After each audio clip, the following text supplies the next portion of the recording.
Hello students, daily classes में आपका स्वागत है।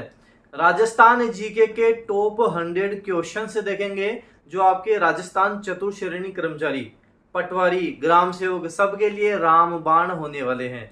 मैंने आपको पहले भी बोला था, आपके चतुश्रेणी कर्मचारी 4th ग्रेड के 1 मई से क्लासेज शुरू हो जाएंगी। आज हम टॉप 100 क्वेश्चन देखेंगे। कुछ स्टूडेंट ऐसे होंगे जिनको कम आएंगे, कुछ को ज्यादा आएंगे, लेकिन आपके एग्जाम तक ये सारे क्वेश्चन से सब कुछ कवर करवा दूंगा। और आपकी ऐप में अब इस महीने से ही 1 मई से ही कोर्सेज शुरू हो गए हैं। जैसे हिंदी में जो बचे हुए टॉपिक आपके थे, जैसे संज्ञा था, सर्वनाम था, क्रिया विशेषण, वो सारे सब कुछ सारा कंप्लीट आपके हो जाएगा।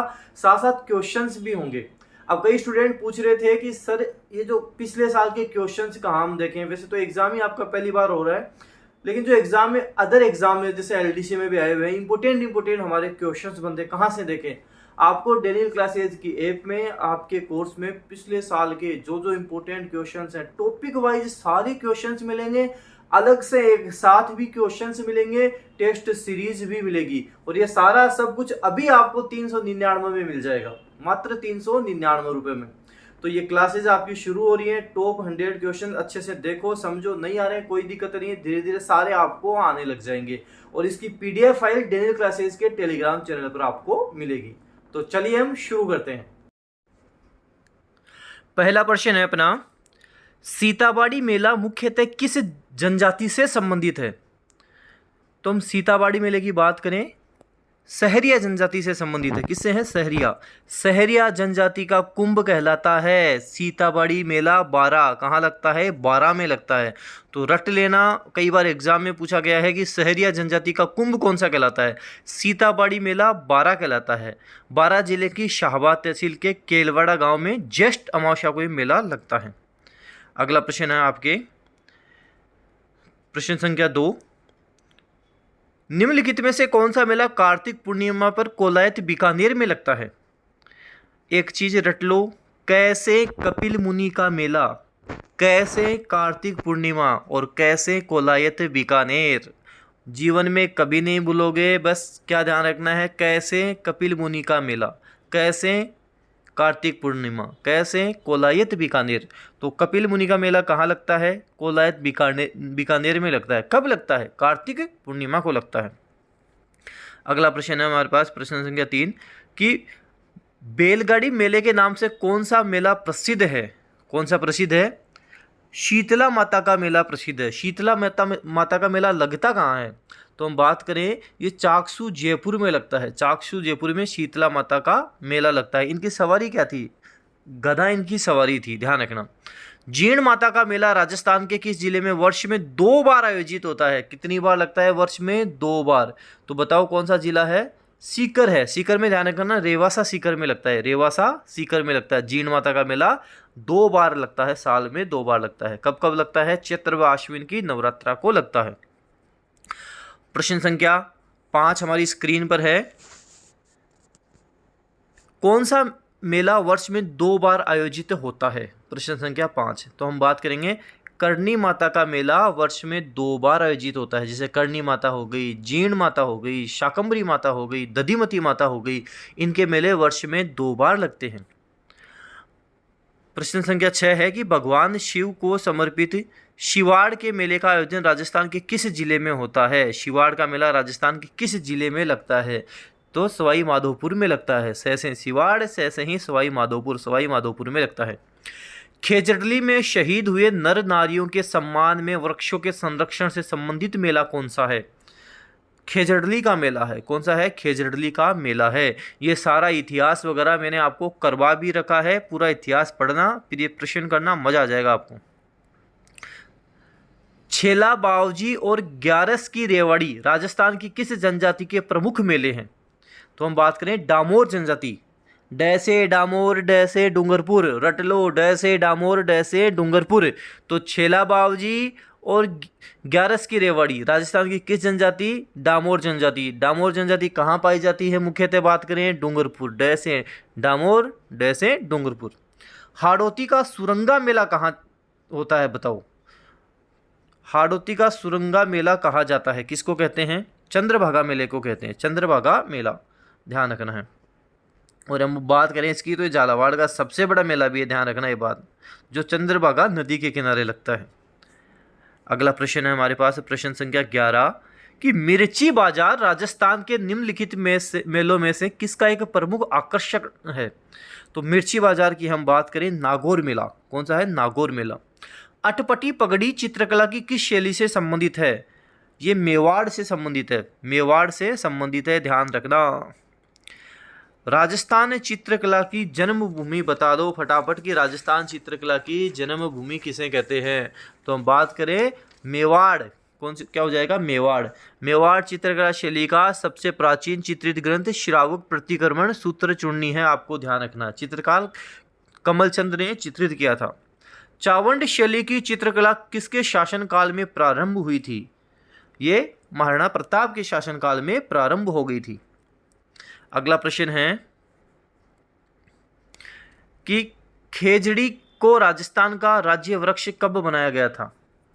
तो हम बात करेंगे इसको राजस्थान का राज्य वृक्ष कब बनाया गया था? 1983 1983 में बनाया गया था, आपको ध्यान रखना है। इंपोर्टेंट प्रश्न है, कई बार एग्जाम में पूछा गया है। उस्ता कला पद का प्रयोग किस चित्रकला शैली के संदर्भ में किया जाता है? उस्ता कला बीकानेर, उस्ता कला बीकानेर। उस्ता कला क्या है? बीकानेर है। अगला है कि सीताराम, बदन सिंह और नानक राम चित्रकला की किस शैली से संबंधित है? देखो अभी अगर आपको ये प्रश्न कुछ आ रहे हैं कुछ नहीं आ रहे, कोई दिक्कत नहीं है, मैं आपको गारंटी के साथ कह रहा हूँ जब आपका सितंबर में एग्ज़ाम होगा तब तक आप वो सारे क्वेश्चन कर लोगे जो आपके दिक्कत दे रहे हैं और एग्ज़ाम शानदार करोगे। अभी धीरे धीरे सब कुछ आपके कवर हो जाएगा। जैसे मैं सिलेबस भी करवा रहा हूँ, आपको सारी चीज़ें करवा रहा हूँ, तो अभी टेंशन मत लेना कि ये तो मेरे को आ नहीं रहा, धीरे धीरे सब आ जाएगा आपके। इसका हो जाएगा आंसर किशनगढ़ शैली। वर्षा में नाचता हुआ मोर किस शैली की विशेषता है? बूंदी शैली की है। किसकी है? बूंदी शैली की है। अगला प्रश्न है हमारे पास प्रश्न संख्या 18, 19, 20। 3 प्रश्न अपने पास सामने दिख रहे हैं, तीनों अपन कवर कर लेते हैं। 18 है कि निम्नलिखित में से कौन राजपूताना चित्रकला के स्कूलों और उनकी शैलियों के अनुसार सही सम्मिलित नहीं है? कौन सा नहीं है? मेवाड़ स्कूल, नाथद्वारा और देवगढ़ शैलियाँ बिल्कुल परफेक्ट है। मारवाड़ स्कूल, किशनगढ़ और नागौर शैलियाँ बिल्कुल परफेक्ट है। हाड़ौती स्कूल, कोटा और बूंदी शैलियाँ बिल्कुल परफेक्ट है। ढूंढाड़ स्कूल ये गलत हो जाएगा, हमारे पास ढूंढाड़ वाला गलत हो जाएगा। ढूंढाड़ की हम बात करें तो ढूंढाड़ शैली में आमेर शैली, जयपुर शैली, अलवर शैली, शेखावटी शैली तथा उनियारा उपशैली प्रमुखता से शामिल हैं। ध्यान रखना, जो ढूंढाड़ की बात करें तो जयपुर और उसके आसपास का क्षेत्र क्या था? ढूंढाड़ था।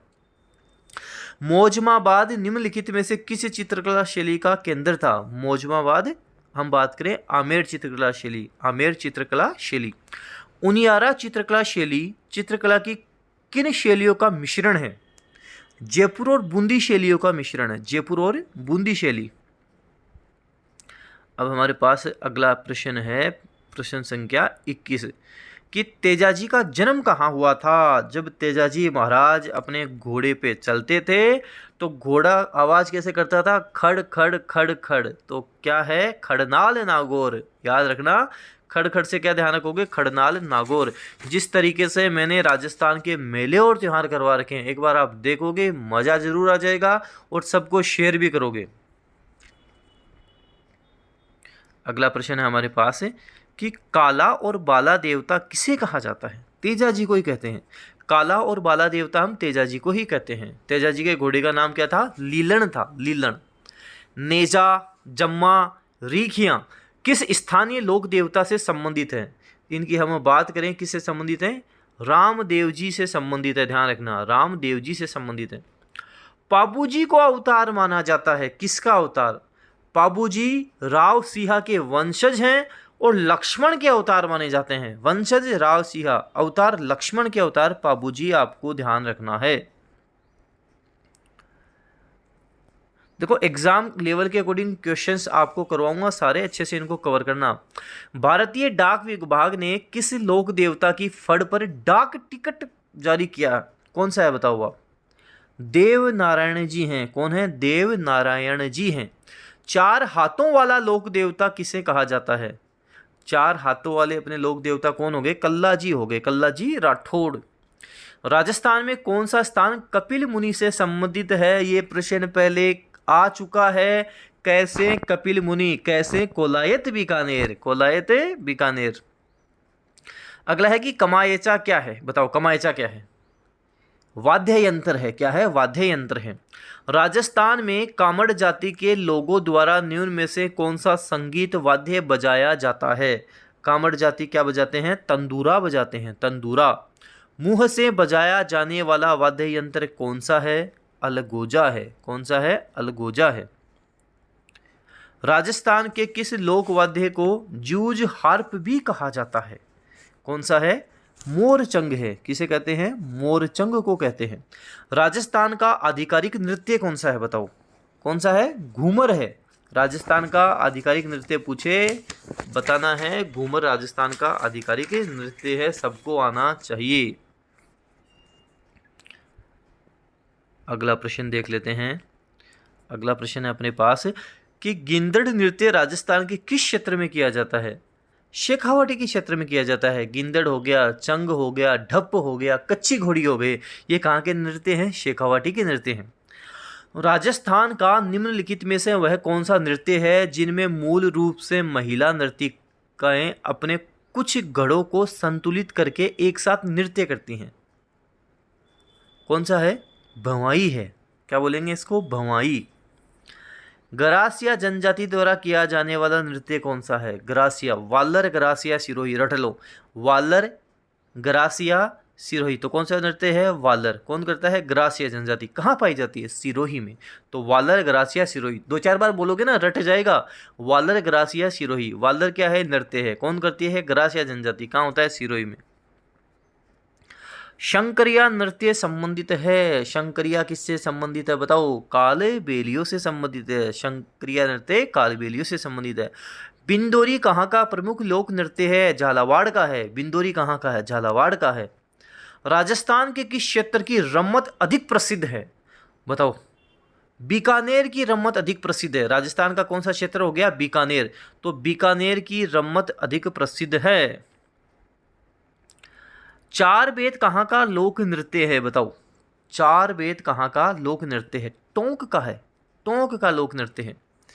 गणगौर का त्योहार किस तिथि को मनाया जाता है?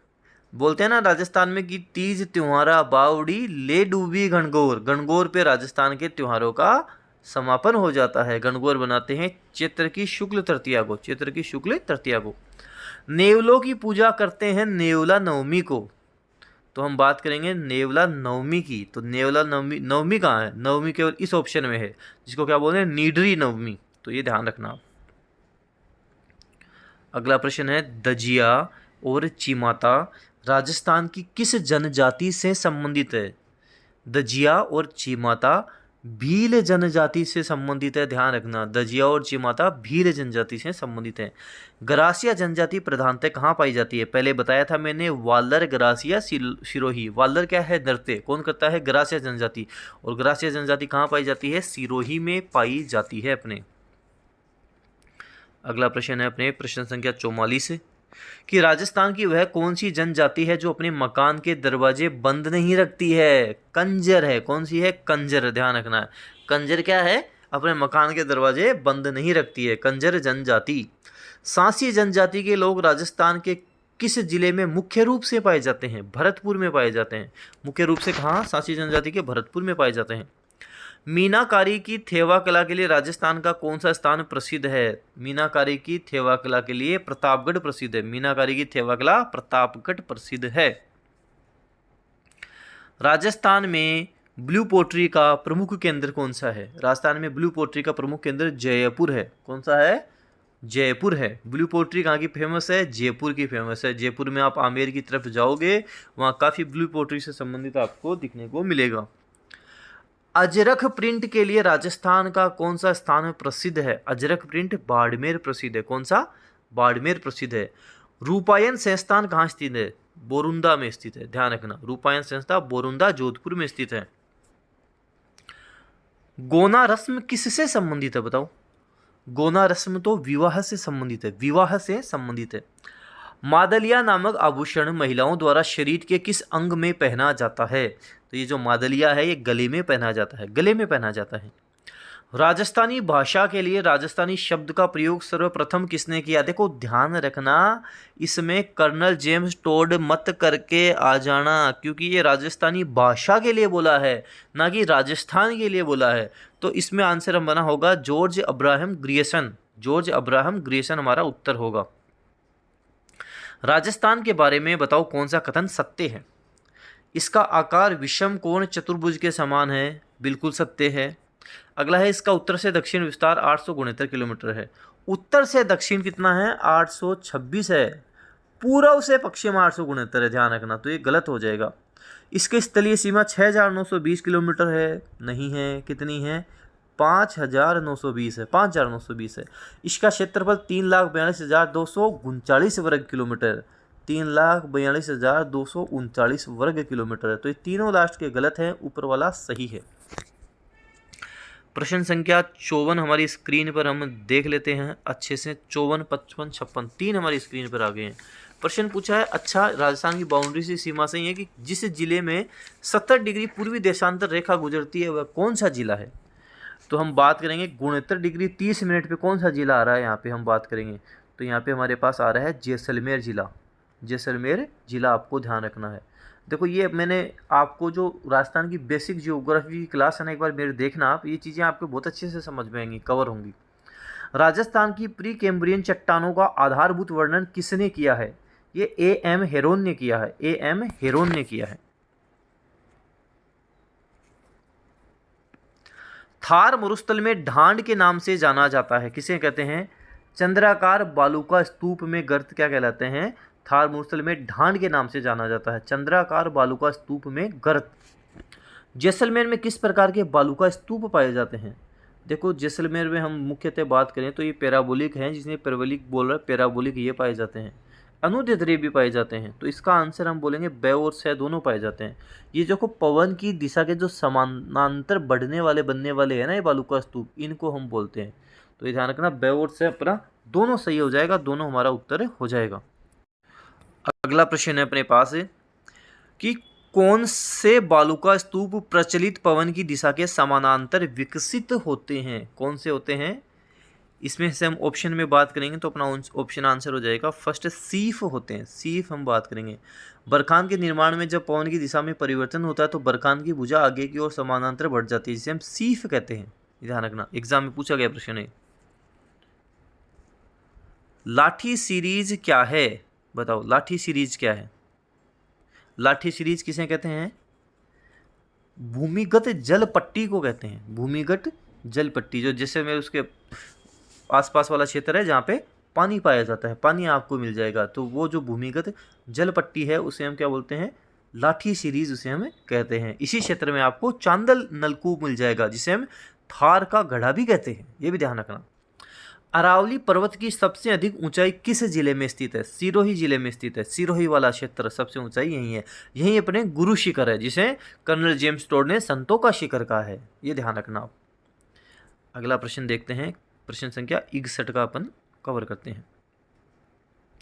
निम्न में से कौन सा समतल उच्च मैदान हेरोन महोदय द्वारा तृतीय पेनीप्लेन के रूप में पहचाना गया? तो हम बात करेंगे मालपुरा करौली का मैदान पहचाना गया। कौन सा? मालपुरा करौली का मैदान, आपको ध्यान रखना है। ऑप्शन हो जाएगा अपने पास स, यहाँ पे सही हो जाएगा। अगला है कि गुरु शिखर पर्वत चोटी अरावली के किस प्रदेश का भाग है? ये दक्षिण प्रदेश का भाग है, गुरु शिखर, जिसको कर्नल टोड ने क्या कहा है? संतों का शिखर कहा है। रोजा भाकर इस शिखर राजस्थान के निम्न में से किस जिले में स्थित है? देखो जो सिरोही में तेज ढाल वाली पहाड़ियां हैं उन्हीं को हम भाकर कहते हैं। ध्यान रखना, जो सिरोही में तेज ढाल वाली जैसे पहाड़ियां हैं उन्हें क्या कहते हैं? भाकर कहते हैं। लेकिन इसराना भाकर, रोजा भाकर, झारोला भाकर जालोर में है। सिरोही में तेज ढाल वाली पहाड़ियों को भाकर कहते हैं, लेकिन इसराना भाकर, रोजा भाकर, झारोला भाकर जालोर में है। राजस्थान में हॉर्स शू प्रकार की पहाड़ियां कहाँ हैं? ये रामगढ़ में है। रामगढ़ कस्बा 12 यहाँ पे आपको देखने को मिलेगी। ऑप्शन अपना सही हो जाएगा, इसमें फर्स्ट सही हो जाएगा, रामगढ़ गांव में आपको देखने को मिलेंगी। अब देखते हैं प्रश्न 65, 66, 67 देखते हैं अपने। कुंभलगढ़ और गोगुंदा के बीच पठार कौन सा है? बोराट का पठार है। कुंभलगढ़ और गोगुंदा के मध्य का पठार क्या कहलाता है? बोराट का पठार कहलाता है। राजस्थान में होने वाली वर्षा के लिए उत्तरदायी ग्रीष्मकालीन मानसूनी पवनें किस महासागर से आती हैं? हिंद महासागर से आती हैं। कौन सा महासागर है? हिंद महासागर, ध्यान रखना है, हिंद महासागर से आती हैं। राजस्थान में वार्षिक वर्षा का औसत कितना है? लगभग होती है अपने 57 से 58 सेंटीमीटर। ऑप्शन से 57 से 58 सेंटीमीटर। अगला प्रश्न है कि एरिडी सोल्स राजस्थान के जलवायु क्षेत्रों में मिलती है। कहाँ मिलेगी ये अर्ध शुष्क क्षेत्रों में मिलेगी। अर्ध शुष्क क्षेत्रों में आपको देखने को मिल जाएगी, आप ध्यान रखना। जिसे एंटी शोल होती है वो शुष्क क्षेत्रों में मिलती है। राजस्थान के किस जिले में लाल मिट्टी मिलती है? बांसवाड़ा वाले क्षेत्र में आपको लाल मिट्टी देखने को मिल जाएगी। राजस्थान की कुबड़ पट्टी कहाँ है? बताओ, राजस्थान की कुबड़ पट्टी कहाँ है? तो हम बात करेंगे नागौर जैसे अजमेर वाला क्षेत्र। नागौर अजमेर वाला क्षेत्र क्या कहलाता है? राजस्थान की कुबड़ पट्टी, जिसे मुख्यतः नागौर हम कहते हैं। चंबल बेसिन की खंड भूमि को क्या कहते हैं? इसे हम अवनलिकाएं कहते हैं, अवनलिकाएं। सोम नदी निकलती है, एक लड़का है सोम नाम का, जो क्या है, घर वालों से बिछड़ गया, तो बोलना सोम नदी बिछमेड़ा की पहाड़ियों से निकलती है, बिछमेड़ा। निम्न में से कौन सी नदी उत्खाद भूमि के लिए कुख्यात है? चंबल नदी है, रट लेना। चंबल नदी क्या बनाती है? उत्खाद भूमि बनाती है, ध्यान रखना, चंबल नदी। राजस्थान राज्य में ही पूर्णतः बहने वाली, मतलब ये केवल राजस्थान में बहती है और सबसे लंबी नदी है। राजस्थान राज्य में ही बहने वाली, पूर्णतः राजस्थान में ही बहती है, बनास नदी है। कौन सी है? बनास नदी है। बिसलपुर बांध किस नदी पर स्थित है? बनास नदी पर है, बनास नदी पर बिसलपुर बांध। बनास नदी पर बने बांध हैं इसरदा बांध, सवाई माधोपुर, मात्रकुंडिया बांध, मेवाड़ का हरिद्वार। तो हम ध्यान रखना है बिसलपुर बांध बनास नदी पर है। अगला प्रश्न है कि पिछोला झील का निर्माण किस शासक के शासनकाल में हुआ था? पिछोला झील का निर्माण बताओ किस शासक के शासनकाल में हुआ था? तो ये हमारे बप्पा महाराणा लाखा के शासनकाल में हुआ था। महाराणा लाखा, ध्यान रखना, लाखा क्या लकी आदमी था। इसके समय हम बात करें, जावर उदयपुर में चांदी की खान निकल गई, अपने पिछोला झील का निर्माण हो गया। तो ये इंपॉर्टेंट है, आपको ध्यान रखना है। अगला प्रश्न है कि सिलिसेट झील कहाँ स्थित है? सिलिसेट झील अलवर में है, ध्यान रखना। सिलिसेट झील कहाँ है? अलवर में स्थित है। सिलिसेट झील को राजस्थान का नंद कानन भी कहा जाता है, अलवर में स्थित है। अगला है कि मेवाड़ के किस महाराणा ने मुगलों से सर्वप्रथम संधि की थी?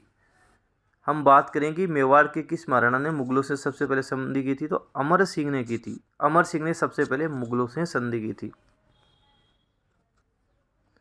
अगला प्रश्न है 1303 में चित्तौड़ के युद्ध के बाद अलाउद्दीन खिलजी ने चित्तौड़ का नया नाम क्या रखा था? अपने बेटे खिज्र खां को ये दे दिया था चित्तौड़, इसका नाम रखा था खिजराबाद। क्या नाम रखा था? खिजराबाद, आपको ध्यान रखना है।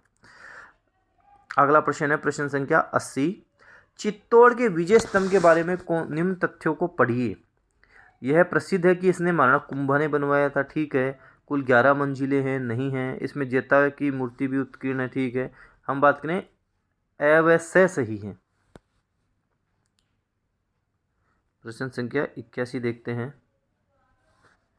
खानवा के युद्ध में निम्न में से राजपूत मुस्लिम योद्धाओं ने बाबर के विरुद्ध महाराणा सांगा के पक्ष में भाग लिया था, राणा सांगा का साथ दिया था। तो हम बात करें, महमूद लोदी ने दिया था, रावल उदय सिंह ने, हसन खां मेवाती ने दिया था, सब ने इनका साथ दिया था। महाराणा प्रताप का जन्म किस वर्ष में हुआ था? महाराणा प्रताप का जन्म 9 मई 1540 ज्येष्ठ शुक्ल तृतीया कुंभलगढ़ कटारगढ़ के बादल महल की जूनी कचहरी में हुआ था। तो महाराणा प्रताप का जन्म कब हुआ? 9 मई 1540 ज्येष्ठ शुक्ल तृतीया कुंभलगढ़ कटारगढ़ के बादल महल की जूनी कचहरी में हुआ था। प्रश्न संख्या 83 है। निम्नलिखित में से कौन से राजपूत सरदार हल्दी घाटी के युद्ध में राणा प्रताप के पक्ष में लड़े थे? तो हम बात करेंगे, राम सिंह तंवर लड़े थे, बिल्कुल। बीदा झाला लड़े थे, बिल्कुल लड़े थे। रावत कृष्णदास चूड़ावत लड़े थे, बिल्कुल लड़े थे। तो उपर्युक्त सभी हो जाएगा, आंसर क्या होगा, उपर्युक्त सभी होगा। अगला है कि कर्नल जेम्स टोड ने किस युद्ध को मेवाड़ का मैराथन कहा था। कर्नल जेम्स टोड ने किस युद्ध को मेवाड़ का मैराथन कहा है। देखो, हल्दी घाटी के युद्ध को तो कहा था मेवाड़ की थर्मोपल्ली। क्या कहा था, मेवाड़ की थर्मोपल्ली कहा था। और दिवेर के युद्ध को मेवाड़ का मैराथन कहा था, ध्यान रखना। हल्दी घाटी के युद्ध में महाराणा प्रताप की सेना में हरावल का नेतृत्व है। हरावल बोलते हैं जो सेना के आगे की टुकड़ी होती है ना, आगे का भाग, उसे हरावल बोलते हैं। तो इसका किया था नेतृत्व हकीम खां सूरी पठान ने किया था। हकीम खां सूरी पठान ने किया था। अगला है, महाराणा प्रताप का दरबारी विद्वान जिसने मुहूर्तमाला ग्रंथ की रचना की थी, यह था चक्रपाणी मिश्र, जिसने विश्व वल्लभ मुहूर्तमाला इनकी रचना की थी, ध्यान रखना। व्यवहार दर्शन था एक। हुडा सम्मेलन 1734 की अध्यक्षता किसने की थी। इसकी अध्यक्षता की जब हम बात करेंगे तो महाराणा जगत सिंह सेकंड का नाम आएगा। हालांकि इसको बुलाया था, आयोजन तो सवाई जय सिंह ने करवाया था, अध्यक्षता मेवाड़ के महाराणा जगत सिंह सेकंड ने की थी। मेवाड़ के किस महाराणा ने सहेलियों की बाड़ी का निर्माण करवाया था। तो से सहेलियों की बाड़ी से संग्राम सिंह सेकंड होगा। ध्यान रखना, एग्जाम में कंफ्यूज आपको करेगा और संग्राम सिंह फर्स्ट भी देगा, लेकिन फर्स्ट नहीं करना आपको। क्या करना है, संग्राम सिंह सेकंड आपको उत्तर करना है। खानवा के युद्ध में महाराणा सांगा की सेना में कौन शामिल नहीं था, बताओ। तो हम बात करेंगे महमूद लोदी, बिल्कुल शामिल था। हसन का मेवाती, बिल्कुल शामिल था। और हम बात करेंगे हाकिम का सूरी पठान। हाकिम का सूरी पठान तो महाराणा प्रताप के साथ था, ये नहीं था, बाकी ये सारे शामिल थे। महाराणा फतेह सिंह को दिल्ली दरबार में जाने से रोकने के लिए चेतावनीरा चुंगटिया नामक 13 सोठों की रचना किसने की थी। केसरी सिंह बारठ ने की थी। केसरी सिंह बारठ ने की थी। राठौड़ वंश के प्रथम शासक राव चूड़ा हैं। कौन है, राव चूड़ा राठौड़ वंश के प्रथम शासक हैं। अगला प्रश्न देखते हैं। तो गिरी सुमेल का युद्ध कब लड़ा गया था, तो हम इसकी बात करेंगे। गिरी सुमेल का युद्ध 5 जनवरी 1544। तो ये देखो, ये दिखाओ, जनवरी 1544 में गिरी सुमेल का युद्ध लड़ा गया था। जेतारण में युद्ध लड़ा गया था। दुर्गादास राठौड़ ने मारवाड़ के किस शासक को गद्दी पर बिठाने में सहयोग किया था। तो हम इसकी बात करेंगे। अजीत सिंह को बिठाने में सहयोग किया, और यही अजीत सिंह आगे चलकर वीर दुर्गादास राठौड़ को राज्य से निष्कासित कर देते हैं। इसीलिए गौरी शंकर हीराचंद ओझा ने अजीत सिंह को कान का कच्चा कहा है। राजस्थान में मोटा राजा के नाम से कौन प्रसिद्ध था। मोटा राजा कौन था, मोटा राजा उदय सिंह था। मारवाड़ का उदय सिंह, मोटा राजा उदय सिंह। किसने उपाधि दी थी, अकबर ने दी थी। मेहरानगढ़ दुर्ग किस पहाड़ी पर स्थित है। मेहरानगढ़ दुर्ग कहाँ है, चिड़िया टूंक की पहाड़ी पर स्थित है, ध्यान रखना। चिड़िया टूंक की पहाड़ी जोधपुर। मारवाड़ का प्रथम शासक जिन्होंने मुगलों की अधीनता स्वीकार की थी, कौन था। मारवाड़ का पहला शासक कौन था जिसने मुगलों की अधीनता स्वीकार कर ली थी, आपको बताना है। तो हम बात करेंगे, मोटा राजा उदय सिंह हो जाएगा। कौन हो जाएगा, मोटा राजा उदय सिंह। वेली किशन रुक्मणीरी के रचयिता किस शासक के दरबारी कवि थे। अकबर के दरबारी कवि थे। कौन थे, अकबर के दरबारी कवि थे, आपको ध्यान रखना है। पृथ्वीराज राठौड़ी अकबर के दरबारी कवि थे,